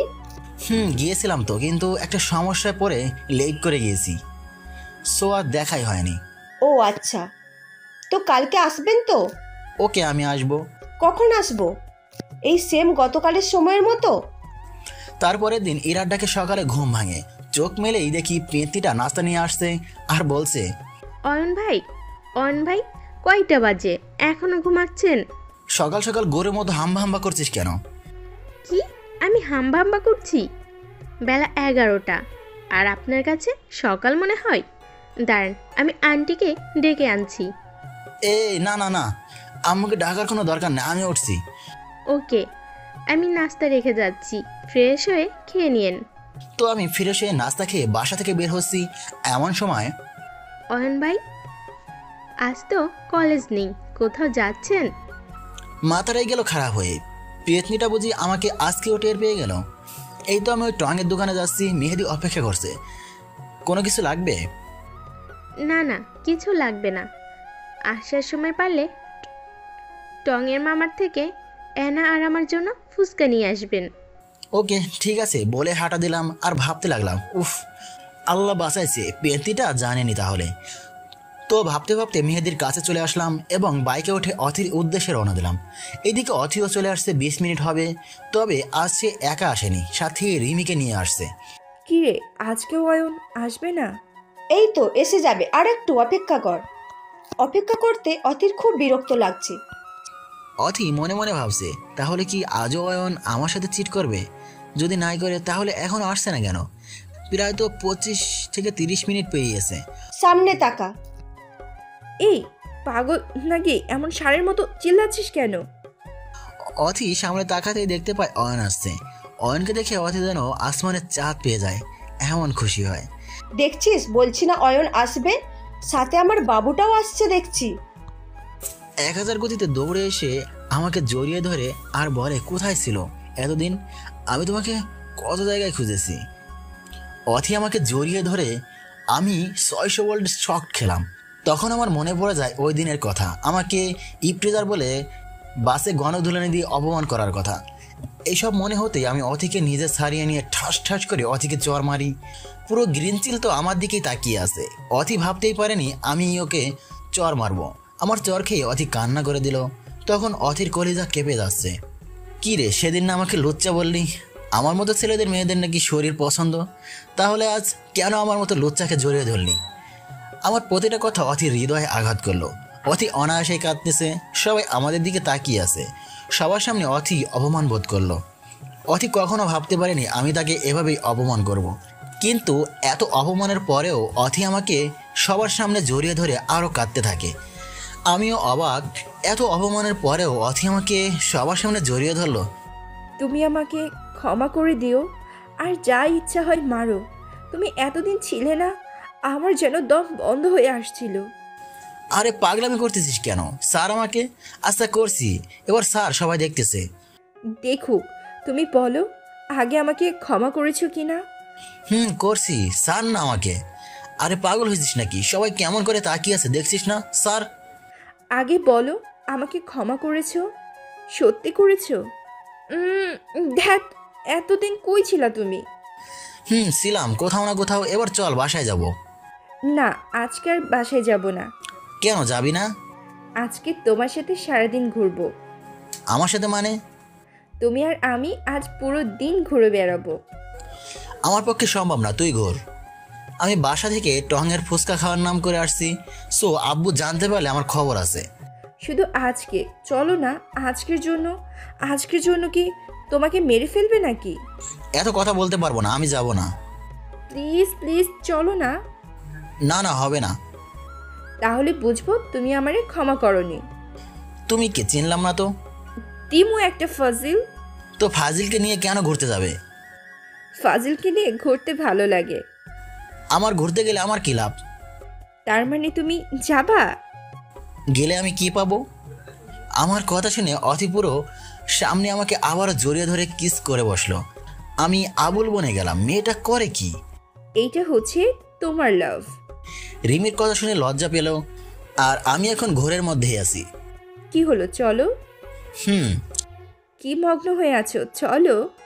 অথির কথায় আমার ধ্যান কেটে পড়ে। মেহেদি, রিমি সহ আমরা চারজনই ঘুরতে চলে যাই। আসলে আমিও কেমন যেন অথির উপর রাগ করে থাকতে পারলাম না। মেয়েটা বড্ড মায়াবী। ওকে চর মেরে আমারও কেমন কষ্ট লেগে উঠলো। কিন্তু একটা জিনিস বুঝতেছি না, অথি আমাকে তুমি করে বলতেছে। অয়ন, সত্যি তুমি আমারে ক্ষমা করছো? সত্যি ক্ষমা করতে পারি যদি আমাকে ফুচকা খাও। দেখ ফাজিল একটা। কেন? তুমি এত অদ্ভুত কেন? কেন, আমি আবার কি করলাম?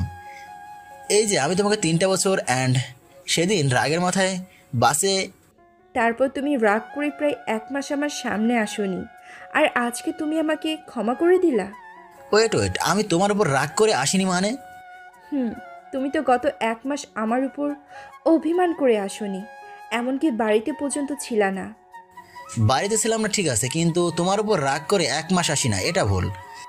তাহলে কই ছিলা তুমি? আমি তো ঢাকায় গিয়েছিলাম সায়েম ভাইয়াকে আনতে।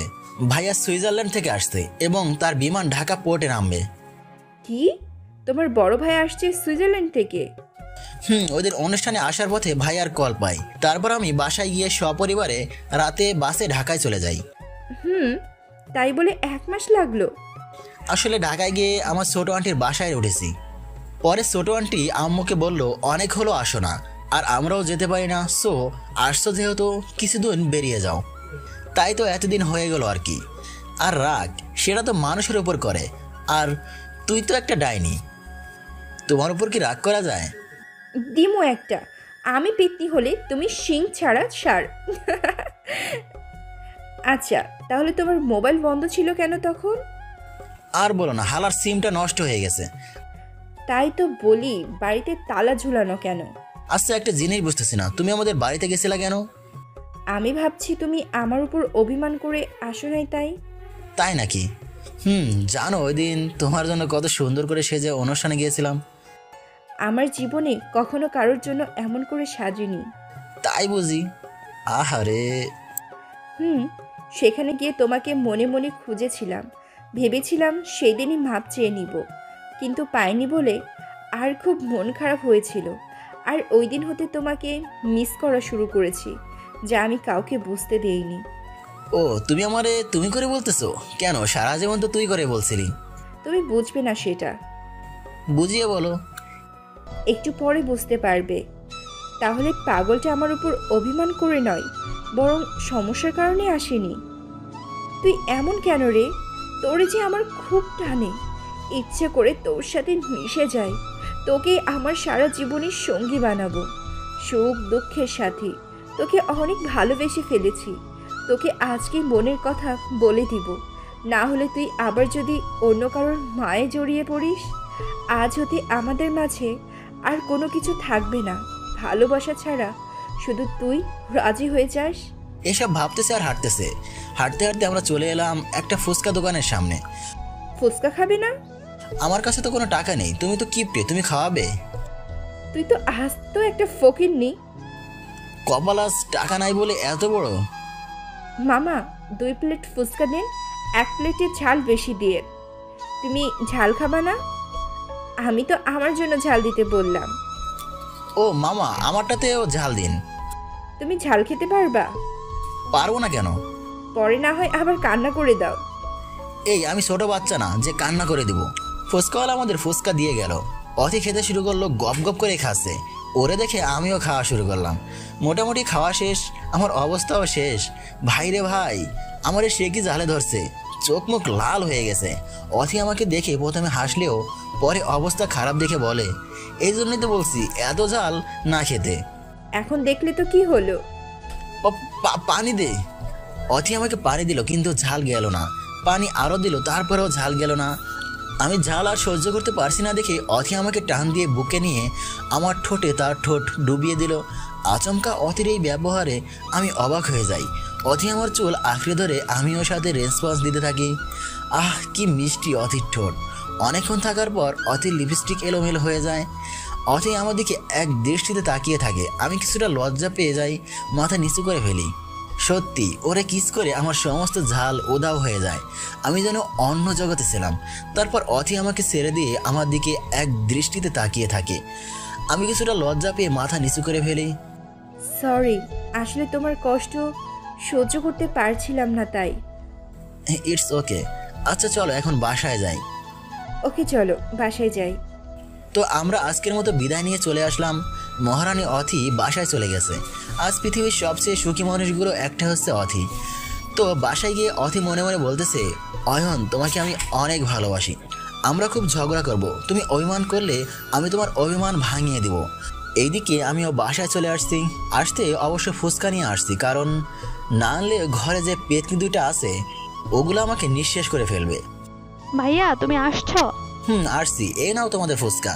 ইরা আপু, ভাইয়া ফুচকা নিয়ে আসছে, দেখো। না, ইরাকে এখানে ডাকিস না, ও রুমে গিয়ে ওকে নিয়ে খাওয়া। কি অয়ন ভাই, আপনি এখন আসছেন? এখনই তো আসলাম। টঙের দোকান এতক্ষণ, সত্যি করে বলুন তো কোথায় ছিলেন? না মানে মেহেদির বাসায় গিয়েছিলাম। মেহেদির বাসায় না অথির কাছে? কোনটা? মেহেদির বাসায়।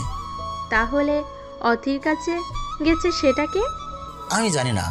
আচ্ছা শুনেন, কাল একটু সকাল সকাল কলেজে যেতে হবে, আমাকে একটু নামিয়ে দিয়ে আসবেন। আচ্ছা ওকে। তো আমি সকালে উঠে ইরাকে নিয়ে কলেজে যাওয়ার জন্য প্রস্তুতি নিলাম। এমন সময় একটা কল আসলো। রিসিভ করতেই, ভাইয়া আজ একটু আগে কলেজে আসলে ভালো হতো, অথির আপনার সাথে কিছু কথা বলবে। হ্যাঁ আমি আসছি, অপেক্ষা করতে বলো। ওকে, তাড়াতাড়ি আসেন। তারপর কল কেটে কলেজের দিকে রওনা দিলাম। ইরাও সাথে আসছে। আজ কার সাথে দেখা করবা তুমি? কারো সাথে না তো। কেন? তাহলে আজ আমাকে নিয়ে ঘুরতে হবে। কি মাথা খারাপ আমার? তোর মতো পেতনিকে নিয়ে ঘুরতে যাব? আমাকে নিয়ে ঘুরবা না তো কাকে নিয়ে ঘুরবা? আমি ঘুরলে আমার বউকে নিয়ে ঘুরবো। আর তুমি আমাকে বাসায় আপনি আর বাসার বাইরে তুমি করে বলে কেন? এমনি বলি। কেন, তুমি বললে সমস্যা কি? সমস্যা মানে অনেক বড় সমস্যা। অথির না থাক কিছু না, আমাকে আর তুমি করে বলবো না। বললে হলো। তোমার কথা আমি শুনবা কেন? আমি কি তোমার বউ লাগি? তো আমাকে তুমি করে বলো কেন? আমি কি তোমার ফ্রেন্ড লাগি? তোর মতো কুত্তারে আমি বয়ফ্রেন্ড বানাবো কেমনে ভাবলি? ওই মেতনি, তোর মতো রাক্ষসী ডাইনিকে আমি বউ বানাবো নাকি? তো সারা রাস্তা এভাবে দুষ্টুমি করতে করতে কলেজে চলে আসলাম। বাইক থেকে নেমে ইরাকে নিয়ে সোজা রায়শা মেহেদির সাথে আড্ডা দিতে ক্যাম্পাসে চলে গেলাম। এইদিকে অথি আমার জন্য এসে বসে আছে, কিন্তু আমি ভুলে গিয়েছিলাম। তো আড্ডা অবস্থায় দোস্ত? আরে ছাগলের মতো বেহাবা করিস কেন? দেখ অথি আসছে। অথি তুমি কখন আসলে? কুত্তার বাচ্চা, তুই যে খারাপ আমি আগেই জানতাম, কিন্তু এত খারাপ আমি আগে জানতাম না। তোরে আমি ভালোবাসতে শুরু করেছিলাম। বলে ফুলটা ফেলে দিয়ে পিষে দিল। আর কোনোদিন আমার সামনে আসবি না কুত্তার বাচ্চা, এইসব বলে অথি চলে গেল। কিন্তু কেন এমন করলো তার কোনো কারণ খুঁজেই পেলাম না। আর আমাকে কিছু বলার সুযোগও দিল না। মাথাটা খুব খারাপ হয়ে গেল। ইরার সামনে আমাকে এরকম অপমান, আর এসব সময় অথির অপমান সয়ে যাবো নাকি? না, এটা হতে পারে না। বলেই দৌড়ে অথিকে পেছন থেকে ডাকতে গেলাম। অথি, অথি, দাঁড়া বলছি। আমি দাঁড়িয়ে গেলাম আর বলতে লাগলাম, কি রে কুত্তার বাচ্চা, পিছন থেকে কেউ এমন ঘেউ ঘেউ করিস কেন? ফালতু মেয়ে আমাকে চর মারলি কেন? কোন সাহসে? তুই আসতে বলছিস বলেই তো আসলাম। কুত্তার বাচ্চা, তোকে চর মারবো না তো কাকে মারবো? তুই আমার সাথে চিট করছিস কেন? আমি তোর সাথে কি চিট করেছি? ভালোই যদি বাসতি তাহলে ওই দিন আমাকে দাঁড় করিয়ে ওই মেয়েকে নিয়ে কই ঘুরতে গেছিলি আর কি কি করছিলি?